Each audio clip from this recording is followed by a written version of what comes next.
Welcome to Knife Chats. If you like this video, please take a moment to leave a comment. Thank you.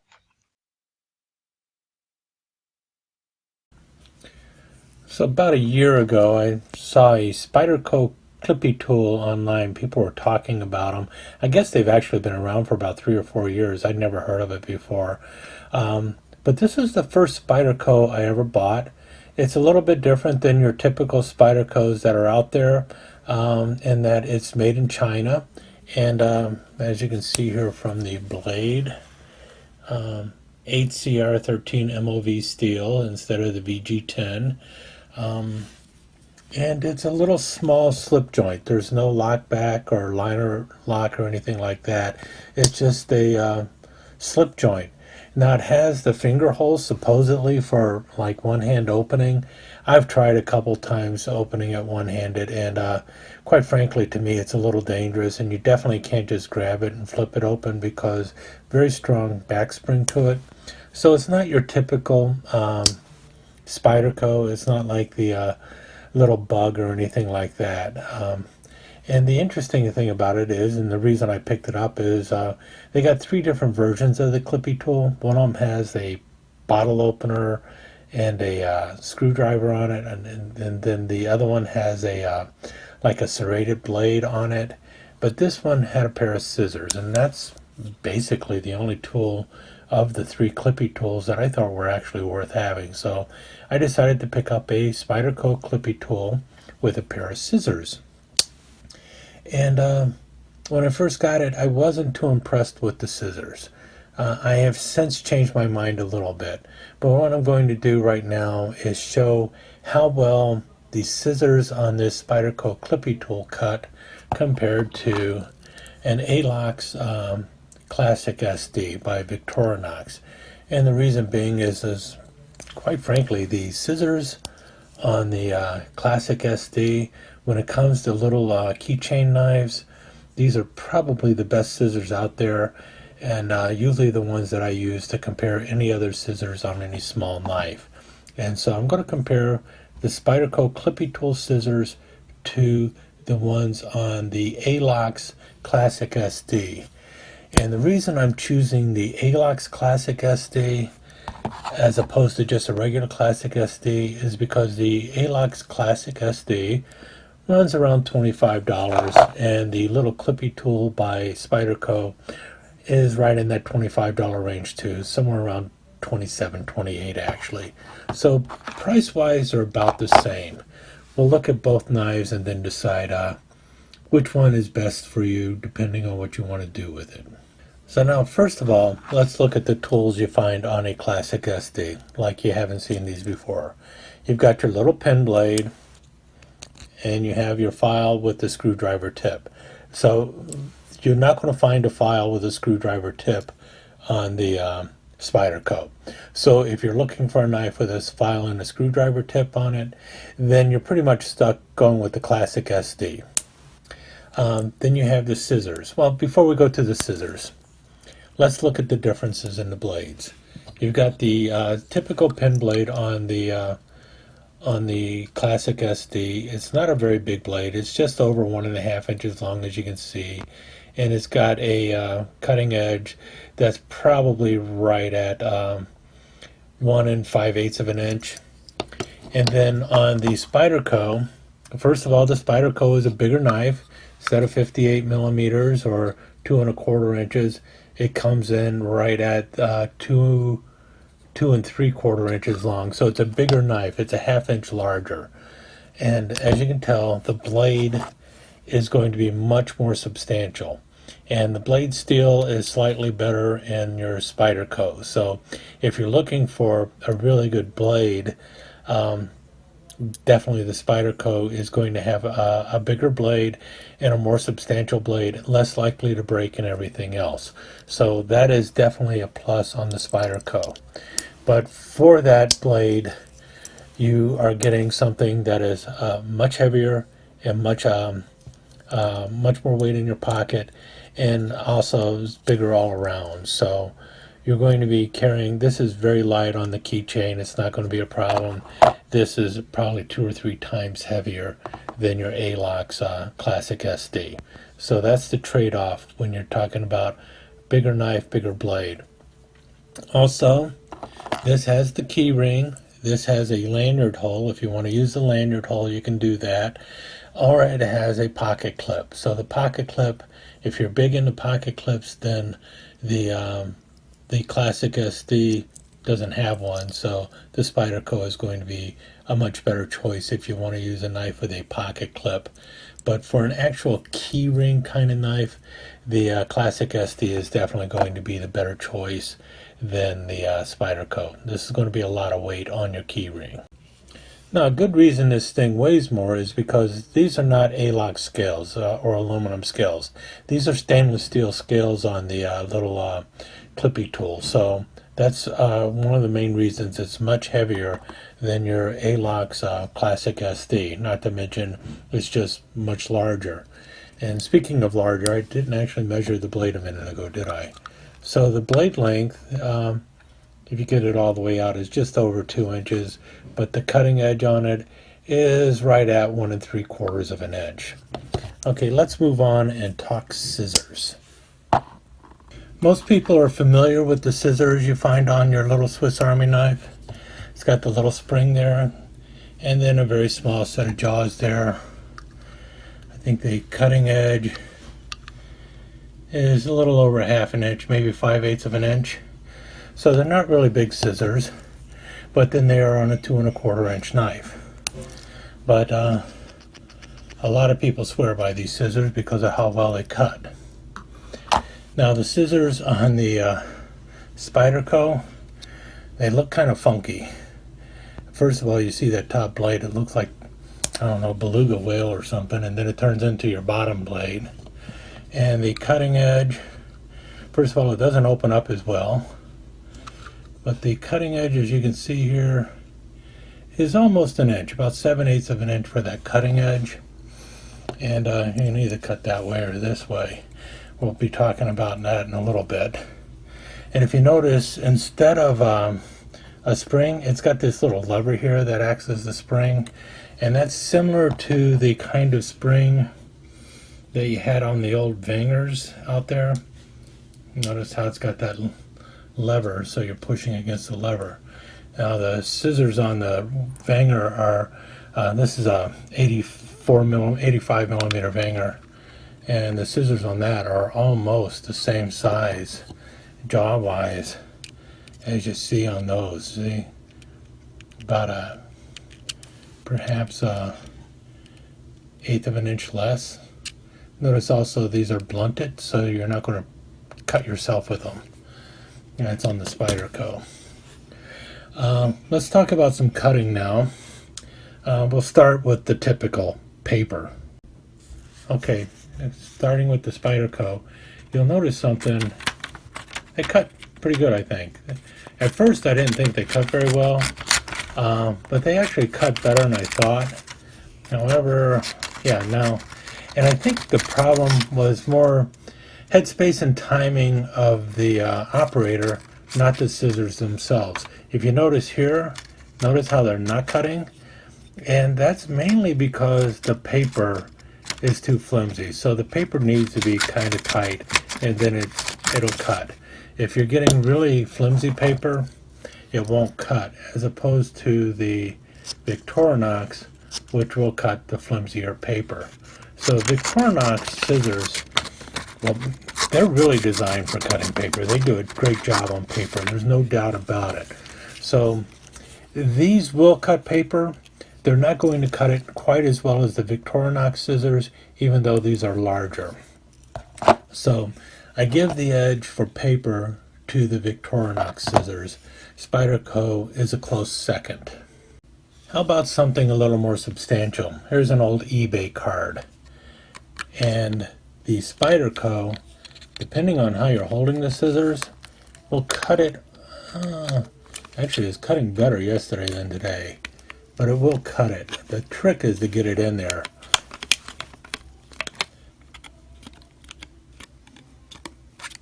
You see that it is cutting into it. It's harder Oh, there we go. There we go. Sometimes it's just a matter of a little practice, but the Spyderco will cut into that heavy plastic of an old eBay card. The Victorinox scissors, it will cut to, and you see it's also having some difficulty, but it will cut it. In actuality, so what I'm going to do with that is I will give them both a tie. So right now the Victorinox is slightly ahead simply because of the paper, but both of them will also cut up like a credit card. It's going to take a little work, but it will do it. Let's set her down and find something else for it to cut. Moving on to a piece of kite string or twine. That's pretty flimsy stuff. And you can see that if I can get it in there, the Victorinox scissors cut it pretty well. Because I'm cutting all this little stuff, what I'm going to have to do is at the end I'm going to have to take some like tape or something and pick all this stuff up, because I've got a cat in the house and a cat's going to try and eat this stuff, and then it's going to get into its intestines and it could be a problem. So remember to clean up after yourself. The Spyderco scissors are not cutting the string. Looks like I'm going to have to put a little pressure on them in order for it to cut the string. No, the Spyderco scissors do not like cutting the string. Yeah, so the 4 or 5 cuts, to get it through the string, whereas the Victorinox scissors will cut that string right away if I can get it in the jaws. So definitely when it comes to like twine or kite string, the Victorinox scissors went out over the Spyderco. So if that's what you're going to be doing, cutting a little kite string, go with the Victorinox scissors. Now let's go for, let's see if we can even see this online. Yeah, we can. Here we see the infamous 6-pound monofilament. Let's get the scissors out here. Can I find it? And that's it's doing pretty good. These are the Spydercos, and it didn't do that well that time, but actually I think it's doing an alright job. This is 6-pound monofilament. I should have brought out some other things like fluorocarbon and braid, but the 6-pound monofilament was what I could easily find, so I grabbed it, and it's doing a pretty good job. That's really why I bought it, to cut fishing line. And the Victorinox also just fine. First time every time. So I think both scissors are adequate, especially for monofilament. Yeah, man, that's just taking it right off. Once you get used to them, they work pretty good. So if you're using it for fishing line, either pair of scissors is going to be fine. Let me find something else to cut. Okay, this is one of those leather bootlaces. Let's see how this goes for this. The Spyderco, oh man, no sweat here at all. Cuts right through that leather bootlace. And the scissors from the Victorinox, I think they've just met their match. Not going to do it. Just not going to cut it. Let's see if the larger pair on this Vanger will cut it. No, they don't even cut it. So, I mean, they do, but it's going to take a while. So if you're looking for something a little heavier, like this leather, yeah, go with the Spyderco. It's going to cut something like leather. That reminds me, I should run downstairs real quick and grab a piece of paracord. I'll be back in a minute, but it's going to only be about 2 seconds on the video. I'm cutting 7-strand paracord. I already know how this is going to go with the Victorinox. It can do it. but 1, 2, 3, 4, 5. 1, 2, 3, 4, 5. I've done this a lot with these. So 1, 2, 3. Okay. Let's see how the Spyderco does. Okay, jammed up. I haven't cut any paracord with this before, so again, headspace and timing on the operator more so than the scissors probably.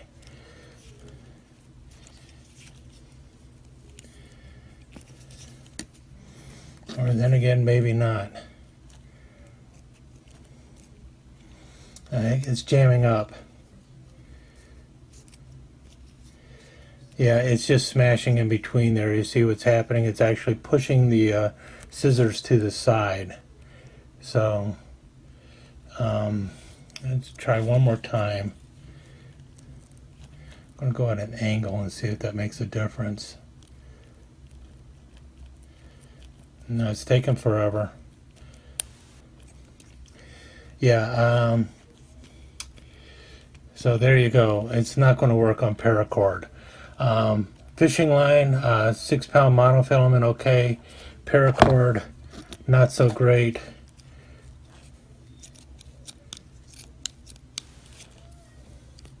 Ooh, I didn't try it that way.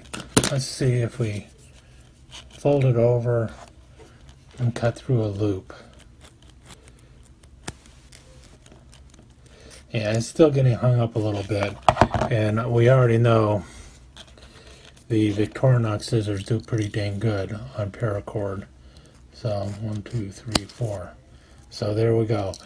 So if you're going to be cutting paracord, go with the Victorinox, not the Spyderco. At least that's my results today. In any case, there you have it. Do I like this knife? Yeah, I still kind of dig it. Kind of looks funky. I wish I could easily open this one-handed, but the size of it is more the problem than anything else. Getting my thumb there and pushing is just, you know, I keep thinking my finger's going to get caught. So it can probably be done. Experts with Spydercos can probably do it. Me, though, not so great. Unfortunately, the you only have tip up, I guess, tip up for the knife blade carry and right hand carry on the clip here, but there's no chance of this actually opening up, so you could easily clip it in your left hand pocket anyway. I'm left-handed, so I'd probably put it in the left pocket anyway, and then pull it out and open it. So really nice little knife. The big advantage of this knife over the Victorinox, I think, is you have a much more substantial blade, so you can do quite a bit of cutting with it. The scissors, they're adequate for a lot of tasks. They can do paper pretty good. They can cut 6 pound monofilament pretty good. Cutting a plastic card as good as the Victorinox. So it's got some advantages. It definitely cut leather better than the Victorinox, but the Victorinox cut the paracord a whole lot easier than these did. So there you have it.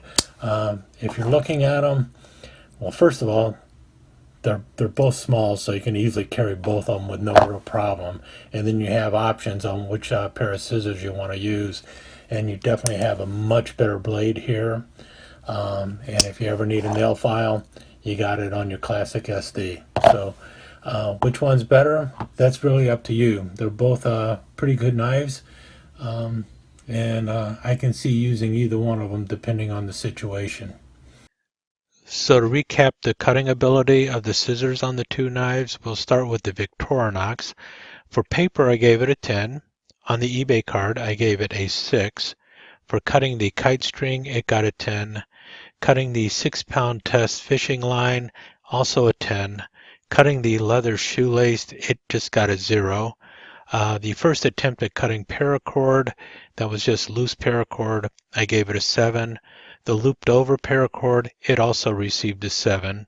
So a grand total of 50 points out of a possible 70, which gives it a 71% success rate. Moving over to the Spyderco ClipiTool with scissors, for paper I gave it an 8. On the eBay card, it got 6 points. For string, it got 1. For the fishing line, it got a full 10 points. Also for the leather shoelace, it got a full 10 points. For paracord, if it's just loosely dangling, I gave it a 0. And for paracord, if you loop it over, I gave it a very generous 5 points for a total of 40 points, or a success rate of about 57%. Again, results are going to vary depending on what you're trying to cut with the scissors. But as you can see from the mediums that I was using, the Victorinox scissors definitely worked better using the various things that I was cutting. However, in some cases, the ClipiTool scissors definitely work better, if not as good as the scissors on the Victorinox. And finally, I would be remiss if I did not give the overall specifications of the two knives that are featured in this video, so here they are. And basically you have the closed length on the Victorinox being 2 1/4 inches versus the closed length on the Spyderco being 2 3/4 inches. And you see the cutting edge on the two knives. One is about 1 3/8 of an inch, and the other one is 1 3/4 of an inch. So if you're looking for a bigger knife blade, then the Spyderco is definitely going to be your choice. But if you're looking for a few more tools and a few more options, then obviously the Classic SD is going to be the one you go for. And finally, brand loyalty may also play in your decision making, as well as just overall size and comfort in the pocket. But at the end of the day, it really depends on what you're looking for in your knife, on if you want either of these knives, if you want both of these knives, or if neither of these knives is really what you're looking for. Just throwing out information to help you make a decision, and if you've been looking at either of these knives, which one might be best for you. Thank you so much for joining us. I hope you enjoyed this episode of Knife Chats, and if you did, please like and share it with your friends. Comments are always welcome. Don't forget to subscribe and ring that notification bell so you'll know when the next episode of Knife Chats is up online. Oh, and like I said, time to clean up. So what I'm going to do is I'm going to take some frog tape here and clean up my mess I made with all the cutting, because I don't need my cat choking on any of this stuff, especially that monofilament. It's hard to see and you can't get it just by looking, so I'll just tap everywhere and get all this crap up. What can I say? 2 minutes of cleaning up beats, a trip to the vet and a $200 bill. So always remember, clean up your messes when you're done. Your mom was giving you good advice way back when. And once again, thank you for dropping by, leaving your comments, and giving me feedback. It's your comments and feedback that actually drive this channel. I like to hear from you. I like to know what you're thinking, and I also like to know what you think of the content of the videos, because it drives me to improve my videos and also to just create new content based on what I'm hearing from you. So if you've got thoughts or comments, please leave them in the comments below. Please share the videos with your friends who you think might be interested in it. And as always, please subscribe to the channel, because that actually promotes the channel and gives me the opportunity to create more content and create newer ideas for you to look at. So thank you very much for being here for me.